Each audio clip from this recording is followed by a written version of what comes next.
لوگوں، کبیرہ گناہوں میں سے ایک گناہ یہ بھی ہے کہ انسان اپنے والدین کو گالی دے۔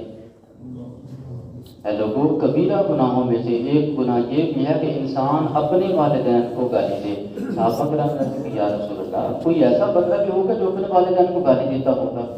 ایسا کون کرتا ہوگا کہ جو اپنے والد کو، اپنی والدہ کو گالی دیتا ہے؟ تو میرے اور تیرے لاج پال کریم آقا صلی اللہ علیہ وسلم نے فرمایا، بندہ مومن اپنے والدین کو اس وقت گالی دیتا ہے جب وہ دوسرے کے والد کو گالی دیتا ہے۔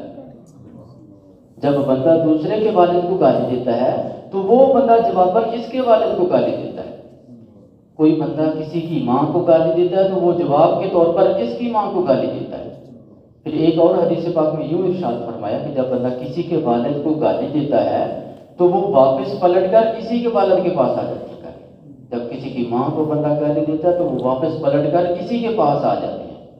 یعنی دونوں طرف حقوق کا خیال رکھیں، اپنے والد کا بھی خیال رکھیں، دوسرے کے والد کا بھی خیال رکھیں، کیونکہ عزت مسلمان ہونے کی حیثیت سے برقرار رکھیں۔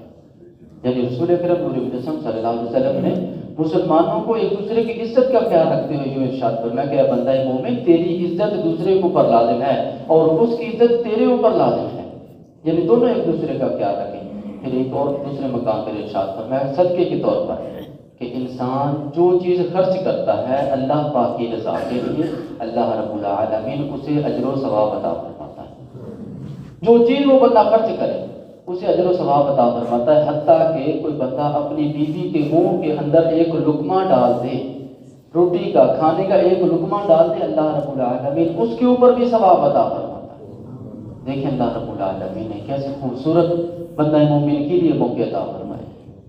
پھر ایک اور مقام پر ارشاد فرمایا کہ احسان یہ ہے انسان ایک دوسرے کے ساتھ بھلائی کرے اور کسی کو پتہ تک بھی نہ چلے۔